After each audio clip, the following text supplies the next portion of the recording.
Good morning সবাইকে। আশা করি সবাই ভালো আছেন, আমি ভালোই আছি। আজকে ভোরে ঘুম থেকে উঠে ব্রাশ করে বেরিয়ে গেলাম। আজকে আমাকে বাড়ি যেতে হবে সকাল সকাল। তো গুয়াহাটির থেকে শতাব্দীতে যাব, কিন্তু বৈশিষ্ট্যর থেকে সকাল সকাল এই ঠান্ডার মধ্যে কিছু পাওয়া মানে সেই মারাত্মক ব্যাপার।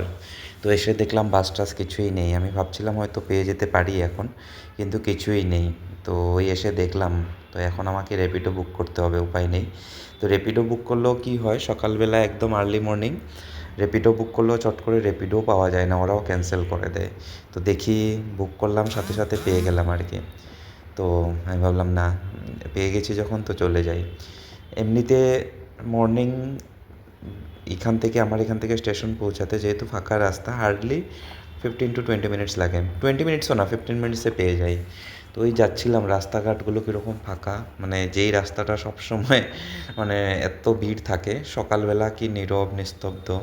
যাই হোক, আমি চলে আসলাম এখন গুয়াহাটি স্টেশন। আমি 5:12 বেরিয়েছিলাম, এখন দেখুন 5:34 আমি গুয়াহাটি স্টেশন এসে পৌঁছে গেলাম। তো আমার হাতে অনেকটা সময় আছে, প্রায় 40 মিনিটসের মতো আমার হাতে আছে। তাই ভাবলাম যেহেতু সময় আছে, তো আমি প্ল্যাটফর্মটা চেক করলাম কত নম্বর প্ল্যাটফর্মে আমার ট্রেনটা দিয়েছে। তো আমি ভাবলাম না, একটু স্টেশনের একটু ভিডিওটা নেই। আমার এই 1 নম্বর প্ল্যাটফর্ম থেকে সেরকম আসা হয় না, আমি 7 নম্বর প্ল্যাটফর্ম থেকেই আমার যাওয়া হয়, যেহেতু আমি পল্টন বাজার দিকে যাই। তো আমি ভাবলাম আজকে যখন এসছি, অনেক দিন হয়েছে, প্ল্যাটফর্মটা খুবই সুন্দর করেছে, কিন্তু সেইভাবে ভিডিওতে ক্যাপচার করা হয় না।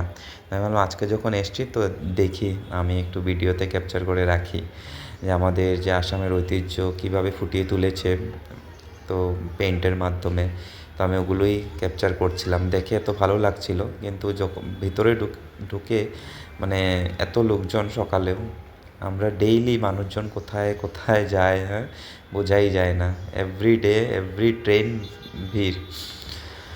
তো আমি টিকিটটা তো অলরেডি আমার করাই ছিল, আমি অনলাইন করে নিয়েছিলাম টিকিটটা। তো টিকিট করার আমার প্রয়োজন হয়নি। তো ওদিকে দেখলাম যে টিকিট কাউন্টারগুলোও ফাঁকা আছে। তো এখানে নর্থ ইস্টের প্রত্যেকটা স্টেটের যে কালচারালি যে ইয়েগুলো আছে, প্রত্যেকটাকে খুব সুন্দরভাবে ফুটিয়ে তোলা হয়েছে। তো আস্তে আস্তে আমি চলে আসলাম এখন আমার যে প্ল্যাটফর্মে দেওয়া হয়েছে ট্রেনটা, সেখানে। তো এসে দেখি ট্রেন অলরেডি প্ল্যাটফর্মে আছে। তো আমি ভাবলাম না, আমি আমার সিটে গিয়ে বসে যাই। তো আসলাম, এসে আমার কম্পার্টমেন্টটা খুঁজে বের করলাম। তো আমি কম্পার্টমেন্টটাও পেয়ে গেছি। তো চলুন বসি এখন। তো এখন আমি আমার সিট নাম্বার খুঁজে বসবো।